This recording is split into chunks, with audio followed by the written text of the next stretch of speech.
তেতুলিয়া পঞ্চগড় জেলার অন্তর্গত বাংলাদেশের সর্ব উত্তরের একটি উপজেলা, যে নামটির সাথে জড়িয়ে রয়েছে বিশ্বের তৃতীয় সর্বোচ্চ শৃঙ্গ কাঞ্চনজঙ্ঘার নৈসর্গিক দৃশ্য দর্শনের ডাক, যার পাশ দিয়ে বয়ে গিয়েছে ভারতের মহানন্দা নদী।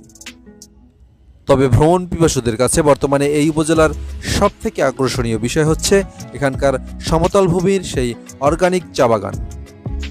আর এরকম অসংখ্য সৌন্দর্যে ভরপুর ইতিহাসের সাক্ষী দেশের সর্ব উত্তরের এই জনপথে, তাই তো প্রতি বছর হাজার হাজার পর্যটক ছুটে আসে এর সৌন্দর্য উপভোগ করতে।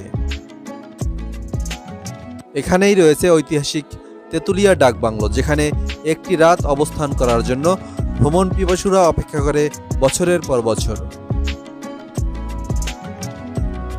আর এই ডাক বাংলোর পাশ থেকেই বয়ে গিয়েছে ভারতের মহানন্দা নদী, যে নদীতে শ্রমিকদের পাথর উত্তোলনের দৃশ্য ভালো না লাগার কোনো সুযোগই নেই। ভোরের সূর্য ওঠার সাথে সাথে এভাবে হাজার হাজার শ্রমিক নেমে পড়ে এই নদীতে পাথর উত্তোলন করতে, যে দৃশ্য সত্যি অসাধারণ মনোমুগ্ধকর।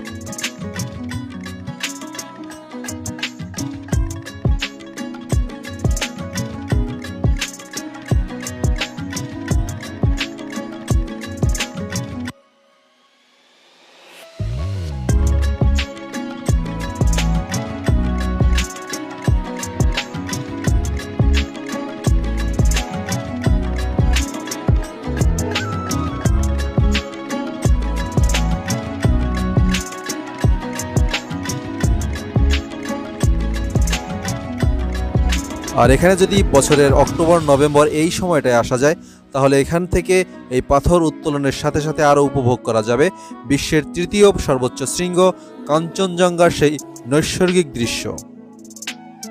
তবে এই কাঞ্চনজঙ্ঘার দৃশ্য উপভোগ করার জন্য অবশ্যই আকাশ পরিষ্কার থাকতে হবে এবং ভাগ্যের সহায়তার প্রয়োজন রয়েছে। আর এই তেতুলিয়া ডাক বাংলো থেকে মাত্র 20 কিলোমিটার দূরে অবস্থিত বাংলাবান্ধা স্থলবন্দর, যেখান থেকে ভারতের শিলিগুড়ি মাত্র 16 kilometre, Darjeeling 77 kilometre, Gangtok 133 kilometre এবং সিকিম 154 কিলোমিটার। তো আপনার পদচিহ্ন যদি এখনও দেশের সর্ব উত্তরের এই জনপথে পড়ে না থাকে, তাহলে অবশ্যই সময় করে ঘুরে যান সমতলের চায়ের দেশ পঞ্চগড়ের তেতুলিয়া থেকে। আর দেশ বিদেশের এরকম অসংখ্য ভিডিও পেতে অবশ্যই আমার চ্যানেলটি সাবস্ক্রাইব করে আমার সাথে থাকুন। ভালো থাকুন, সুস্থ থাকুন। দেখা হবে কোনো নতুন স্পটে।